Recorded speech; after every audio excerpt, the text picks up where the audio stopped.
I was a night owl, and I've always been. My most productive hours was when the world was silent and shrouded in darkness.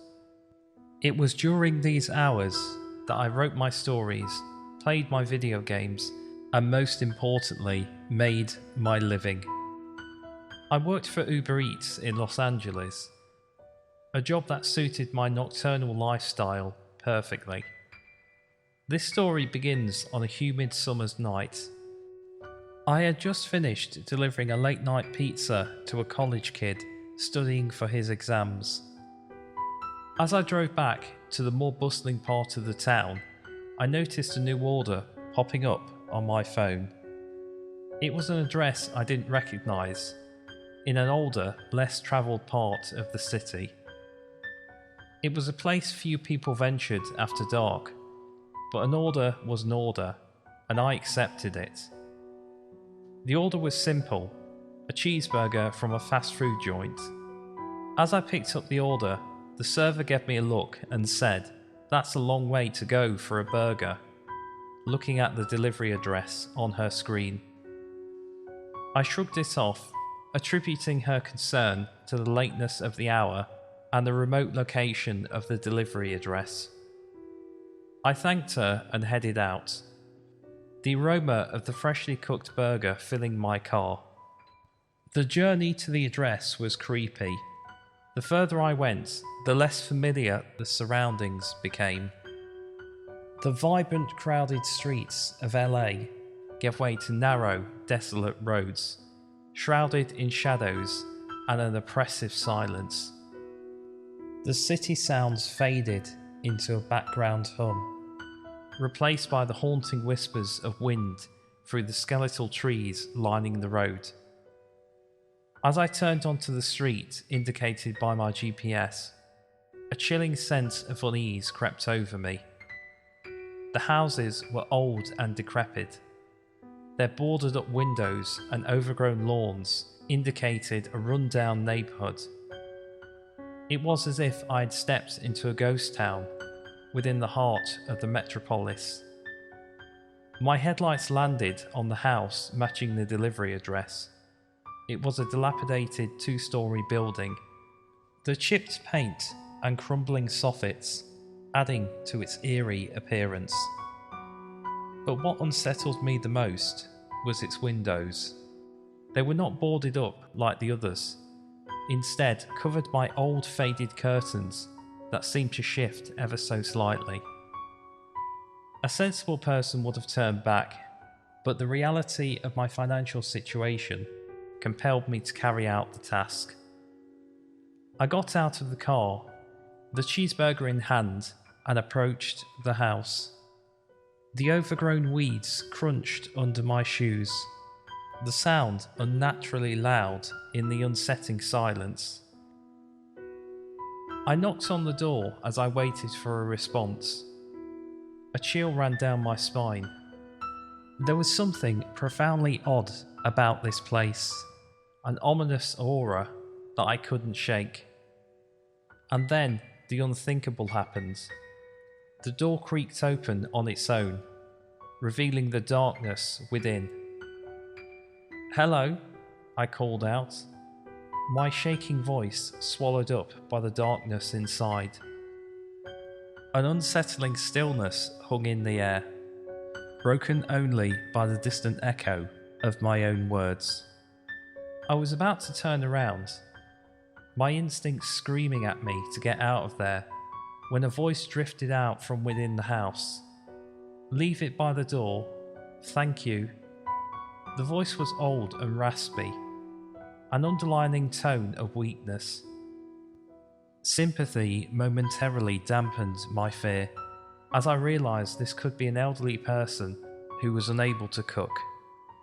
I put the bag down near the entrance, took a picture to confirm the delivery, and hurried back to the car. As I drove away, I looked back at the house. The front door was still open, the burger untouched. The following night, a new order buzzed on my phone. My blood ran cold, as I saw the same address from last night. It was the same order, a single cheeseburger. With reluctance, I accepted the order. I tried to convince myself there was nothing to worry about. An elderly person in need was depending on me. As I turned onto the same abandoned street, my hands were shaking slightly. The sight of this house, bathed in the glow of my headlights, did nothing to ease my anxiety. Gathering my courage, I approached the house and left the cheeseburger by the front door. This time, no voice acknowledged me, and the front door remained closed. Days turned into weeks, and every night the order from this old house came in like clockwork. Each time I left the cheeseburger by the front door, and each time there was no response. My initial fear turned into an uncomfortable routine. The mystery of the old house and the unseen occupant never leaving my thoughts. However, on the 8th night, things changed. The voice, frail and weak, called out again as I sat down the cheeseburger. "Can you come in and place it on the table? I'm not feeling well." Against my better judgment, I pushed the door open and stepped inside the house. The air was stale, heavy with the smell of decay and damp wood. I strained my eyes to adjust to the darkness, flickering on the flashlight on my phone. The narrow beam cut through the shadows, illuminating a path strewn with old, tattered furniture and cobwebs. I placed the burger on the rickety table and backed out, not daring to explore further. As I drove away, the feeling of unease was stronger than ever. The image of the decaying interior imprinted in my mind. The house was not habitable, yet someone was living there, surviving off a single cheeseburger every night. But who were they, and why did they choose to live this way? And most importantly, why did I feel an uncanny sense of dread each time I stepped foot on that property? As the nights wore on, I realised I was about to discover the answers that I may not be prepared for.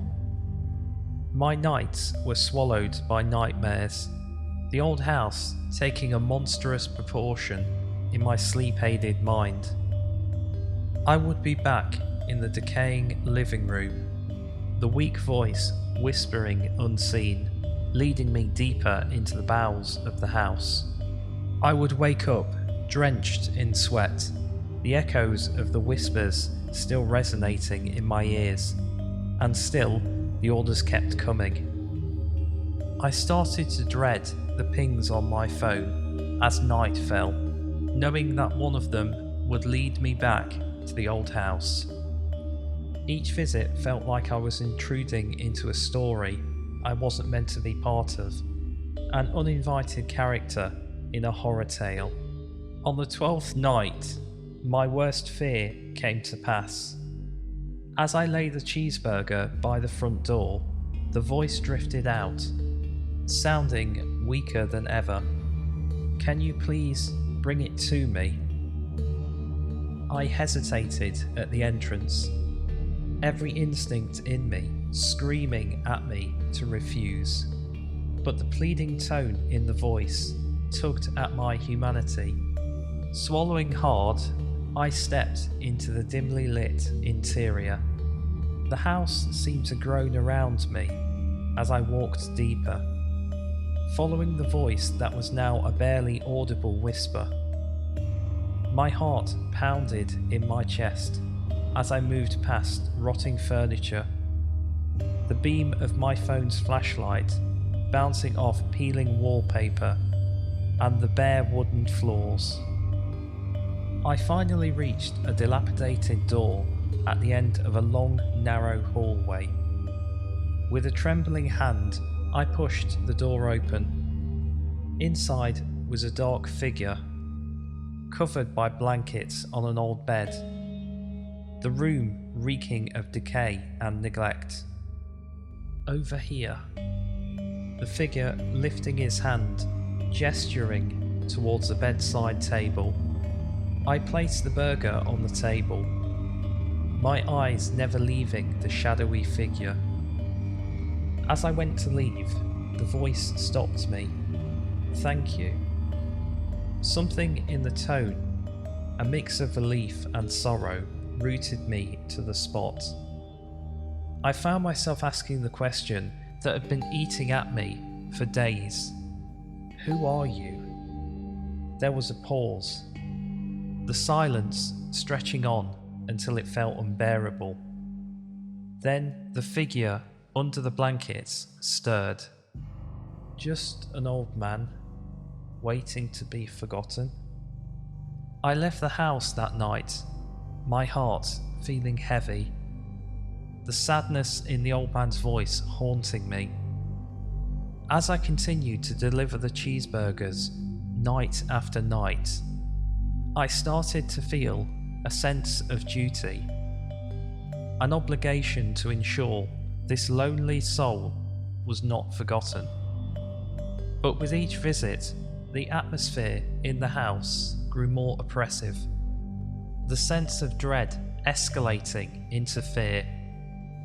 I started to hear things, whispers in the silence, sighs in the creaking wood, laughter in the rustling wind. The house was alive, its energy growing stronger with each passing night, until one night, the cheeseburger order didn't come in, nor the next night, nor the night after that. I found myself driving past the house, a sick feeling of worry eating at me. On the fourth day, I summoned the courage to enter the house. The silence inside was deafening. The usual whispering voice was absent. I moved towards the room, my heart pounding. As I pushed open the door, the sight that greeted me made my blood run cold. The bed was empty, the room colder than ever. But what truly terrified me was the state of the room. It looked untouched, unused for years. No sign that a frail, dying man had ever been there. In my heart, I knew I'd been delivering meals to a ghost, a lingering spirit tied to this old house, and I was part of his unfinished story. My fear took a back seat to an overwhelming sadness as I realised the truth. The urban legend of the old haunted house was just a legend after all, and the ghost, the lonely old man, was finally at rest. As I left the house for the final time, I could swear I heard a whisper on the wind, an eternal voice saying, "Thank you." The haunted Uber Eats house remained as a chilling reminder of my encounters with the supernatural, a tale that would haunt my dreams for a long time to come.